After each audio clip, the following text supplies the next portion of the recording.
한적한 들판 양떼를 돌보던 소년 다니엘. 그의 손에는 달아빠진 성경 한 권이 들려 있었다. 거친 양피지 표지는 수없이 펼쳐진 흔적으로 색이 발해 있었다. 저녁 노을이 들판을 붉게 물들이는 시간, 그는 항상 이 자리에 앉아 하늘을 바라보곤 했다. 세상은 그를 하찮게 여겼다. 마을 사람들은 지나가며 고개를 저었다. 저 아이는 평생 양이나 치며 살겠지. 그들의 눈에 다니엘은 그저 보잘것없는 목동 소년에 불과했다. 하지만 하늘은 그를 주목하고 있었다. 그날도 다니엘은 무릎을 꿇고 기도하고 있었다. 하나님, 제가 무엇을 해야 할까요? 저는 작고 약한 사람입니다. 하지만 주님을 섬기고 싶습니다. 바로 그때 한 선지자가 걸어왔다. 흰 수염과 깊은 눈빛을 가진 그는 다니엘 앞에 섰다. 선지자는 그의 어깨에 손을 얹으며 말했다. 다니엘아, 너는 하나님께서 택하신 자다. 그 말은 소년의 마음 깊은 곳에 불을 붙였다. 다니엘은 하늘을 향해 속삭였다. 하나님, 제 인생을 주님께 드립니다. 몇 달 후 왕의 명으로 다니엘은 궁정으로 불려갔다. 화려한 음식과 빛나는 옷, 유혹이 가득한 자리였다. 그러나 그는 왕의 음식 대신 조용히 기도하며 채소와 물만 먹었다. 사람들은 조롱했다. 너 같은 자가 하나님을 믿는다고? 참 미련하구나. 하지만 다니엘은 고개를 숙인 채 미소 지었다. 나는 하나님 앞에서 정결하기를 원합니다. 열흘이 지나자 놀라운 일이 일어났다. 다니엘과 세 친구는 다른 누구보다 건강해 보였다. 그들의 얼굴은 빛났고 체력도 왕성했다. 밤마다 그는 무릎 꿇고 기도했다. 하나님, 저를 강하게 해주십시오. 이 유혹과 조롱 속에서도 주님만 바라보게 해주십시오. 그의 믿음은 작았지만 그 작은 믿음이 세상을 흔들 준비를 하고 있었다. 3년이 흘렀다. 다니엘과 세 친구는 왕의 신임을 얻었다. 그러나 시련이 찾아왔다. 왕은 거대한 금 신상을 세우고 명령했다. 누구든 절하지 않으면 불타는 풀무불에 던지리라. 악기 소리가 울려 퍼졌다. 모든 사람들이 무릎을 꿇었다. 그러나 사드락, 메삭, 아벳느고만은 고개를 들고 서 있었다. 그들의 심장은 두려움으로 뛰었지만 그들의 영혼은 하나님을 향해 굳게 서 있었다. 사람의 명령보다 하나님의 뜻이 더 크다. 그 결심은 목숨보다 강했다. 왕의 분노는 폭발했다. 저들을 불 속에 던져라. 그 불길은 하늘로 치솟았고 사람들은 고개를 돌렸다. 하지만 놀라운 일이 일어났다. 불 속에서 그들은 타지 않았다. 왕은 두 눈을 의심했다. 저기, 내 사람이 있지 않은가? 그들과 함께한 존재, 천사와 같은 빛나는 형체가 있었다. 불길은 그들을 해치지 못했다. 그들의 머리카락 한 올도 그을리지 않았다.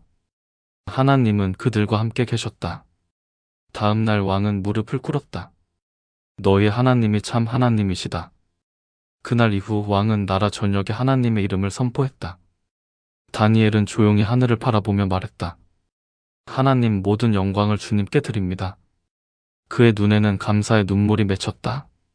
세월이 흘러 새로운 왕이 즉위했다. 권력자들의 음모로 다니엘은 광야로 추방당했다. 밤하늘 별빛 아래 그는 홀로 무릎 꿇고 기도했다. 하나님, 왜 저를 버리셨습니까? 하지만 바람 속에서 낮은 음성이 들려왔다. 내가 너와 함께하리라. 이 광야는 형벌이 아니라 준비의 시간이다. 그는 다시 일어섰다. 눈물 속에서도 외로움 속에서도 그는 믿음을 놓지 않았다. 광야에서의 시간은 그를 더 강하게 만들었다. 40일 후 왕의 사자가 찾아왔다. 당신이 무고했다는 것이 밝혀졌습니다.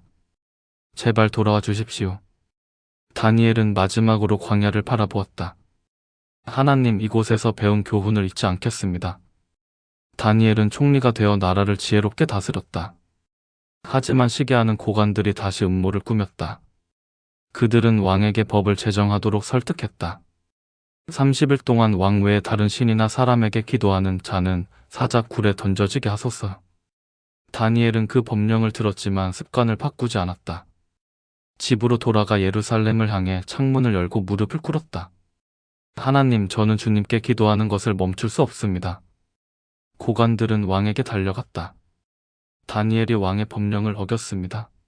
왕은 괴로워하며 결국 명령을 내릴 수밖에 없었다. 다니엘을 사자 굴로 데려가라. 왕은 눈물을 글썽이며 말했다. 내가 항상 섬기는 내 하나님이 너를 구원하시기를 바란다. 다니엘이 사자 굴에 던져졌다. 어둠과 죽음의 냄새가 가득한 그곳에서 다니엘은 조용히 눈을 감았다. 하나님, 제 생명은 주의 것입니다. 사자들이 다가왔다. 그러나 그들은 다니엘을 해치지 않았다. 그의 곁에 머물며 고요히 눈을 감았다. 그때 빛이 나타났다. 천사가 다니엘 옆에 섰다. 두려워 말라 다니엘아. 하나님께서 너와 함께 하신다. 밤이 지나고 아침이 되었다. 왕은 떨리는 목소리로 외쳤다. 다니엘아, 내 하나님이 너를 지키셨느냐? 굴 속에서 평온한 목소리가 들려왔다. 하나님은 나를 구하셨습니다. 다니엘이 올라왔다. 그의 몸에는 상처 하나 없었다. 왕은 즉시 조서를 내렸다. 온 나라 사람들은 다니엘의 하나님을 경외하라. 그는 살아계신 하나님이시오. 다니엘을 사자 입에서 건져내셨느니라. 그의 기적은 온 나라에 퍼졌다. 사람들은 하나님을 찬양했고 다니엘은 조용히 미소 지었다. 광야에서 시작된 작은 믿음이 세상을 밝히는 등불이 된 것이다. 세월이 흘렀다. 다니엘은 늙어갔다. 그의 머리는 하얗게 새었지만 그의 눈빛은 여전히 맑았다. 어느 날 저녁 한 젊은이가 물었다. 어른께서는 어떻게 그토록 긴 세월 동안 믿음을 지키셨습니까? 다니엘은 대답했다. 내가 특별해서가 아니라네. 나는 들판에서 양이나 치던 보잘것없는 소년이었지. 하지만 하나님은 나를 택하셨고 나는 단지 그분을 신뢰했을 뿐이야. 믿음은 한 번의 결단으로 완성되는 것이 아니네. 매일 매 순간 하나님을 선택하는 것이지. 작은 일에 충성하게. 매일 기도하고 말씀을 읽고 정직하게 살게. 그러면 큰 일이 왔을 때도 흔들리지 않을 것이네. 다니엘은 젊은이 어깨에 손을 얹었다. 자네도 할 수 있네. 자네 안에도 하나님의 영이 계시니까. 다니엘의 마지막 날이 다가왔다. 많은 사람들이 그를 보러 왔다. 그들은 모두 눈물을 흘렸다. 다니엘은 미소 지었다. 울지 말게. 나는 집으로 가는 것이네. 하나님 계신 곳으로. 그는 손을 들어 축복했다. 하나님께서 여러분과 함께 하시기를. 여러분의 삶에서 하나님의 영광이 드러나기를. 그리고 이 믿음을 다음 세대에 전하게. 다니엘은 평화롭게 눈을 감았다. 그의 이야기는 세대를 넘어 전해졌다. 수백 년이 지났다. 수천 년이 지났다. 다니엘의 육신은 흙으로 돌아갔지만 그의 믿음은 여전히 살아있다. 그의 이야기는 여전히 사람들의 마음을 움직인다. 그의 인생은 단순한 기적이 아니었다. 그것은 끝까지 흔들리지 않은 믿음의 여정이었다. 풀무불도 사자굴도 광야도 그를 꺾지 못했다. 왜냐하면 그의 믿음은 환경에 달려있지 않았기 때문이다. 그의 믿음은 하나님께 닿아 있었다. 오늘도 누군가는 다니엘의 이야기를 읽는다. 그리고 깨닫는다. 나도 할 수 있구나. 나도 믿음으로 살 수 있구나. 그 순간 다니엘의 믿음이 그 사람 안에서 다시 살아난다. 믿음은 눈에 보이지 않는다.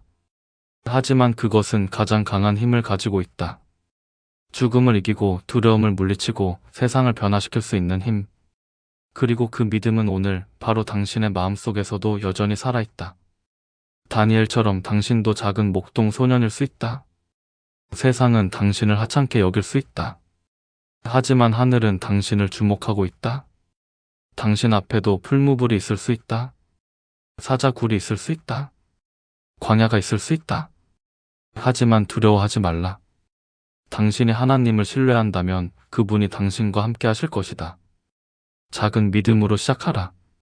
오늘 지금 이 순간부터 매일 기도하고 말씀을 읽고 정직하게 살아가라. 그 작은 믿음이 자라고 깊어지고 강해질 것이다. 그리고 언젠가 당신의 믿음도 세상을 밝히는 등불이 될 것이다. 실천을 위한 5가지 원칙. 첫째, 작은 일에 충성하라. 다니엘은 채소와 물을 선택하는 작은 결정에서부터 시작했다. 오늘의 작은 선택들을 소홀히 여기지 말라. 아침에 일어나 기도하는 것, 정직하게 일하는 것. 이런 작은 일들이 쌓여 큰 믿음을 만든다. 둘째, 습관을 지키라. 다니엘은 하루 3번 기도하는 습관을 평생 지켰다. 좋은 영적 습관을 만들라. 매일 성경을 읽고 매일 기도하라. 습관은 위기의 순간에 당신을 지탱해 줄 것이다. 셋째, 타협하지 말라. 다니엘은 결코 타협하지 않았다. 세상은 당신에게 타협을 요구할 것이다. 하지만 작은 타협이 큰 타락의 시작이다. 원칙을 지키라. 넷째, 고난을 피하지 말라. 다니엘의 인생에는 고난이 많았다. 하지만 그 고난들이 그를 더 강하게 만들었다. 고난은 저주가 아니라 축복이다. 고난 속에서 불평하지 말고 하나님의 뜻을 구하라. 다섯째, 하나님을 신뢰하라. 이것이 가장 중요하다. 다니엘의 모든 힘은 하나님에 대한 신뢰에서 나왔다. 당신도 자신을 의지하지 말라. 하나님을 의지하라. 그분은 신실하시다. 당신의 이야기는 지금부터. 다니엘의 이야기는 끝났다. 하지만 당신의 이야기는 지금 시작된다. 당신은 어떤 이야기를 쓸 것인가? 어떤 믿음의 여정을 걸어갈 것인가? 하늘을 바라보라. 그리고 속상여라. 하나님, 제 인생을 주님께 드립니다. 그 순간부터 당신의 인생은 평범함을 넘어 비범함으로, 하찮음을 넘어 위대함으로 나아갈 것이다. 오늘부터 시작하라. 무릎을 꿇고 기도하라. 작은 일부터 시작하라. 오늘 정직하게 살라. 오늘 친절하게 말하라. 오늘 기도하라. 이런 작은 선택들이 쌓여서 언젠가 당신도 놀라운 믿음을 갖게 될 것이다. 당신은 혼자가 아니다. 하나님은 당신에게 말씀하신다. 내가 다니엘과 함께했던 것처럼 너와도 함께하리라. 두려워 말라. 내가 너와 함께한다. 들판의 목동이 나라를 움직이는 총리가 되었다. 사자굴에 던져진 자가 왕의 스승이 되었다. 세상에 하찮게 여긴 자를 하나님은 귀하게 쓰셨다. 당신도 그렇게 될 것이다. 오늘은 보잘것없어 보일지라도 하나님의 손에 맡겨진 인생은 결국 아름답게 완성될 것이다. 이제 이 글을 덮고 무릎을 꿇으라. 그리고 시작하라. 당신의 믿음의 여정을, 흔들리지 않는 믿음의 여정을. 다니엘의 이야기는 끝났다. 이제 당신의 이야기를 쓸 차례다. 하나님께서 당신과 함께 하시기를. 아멘.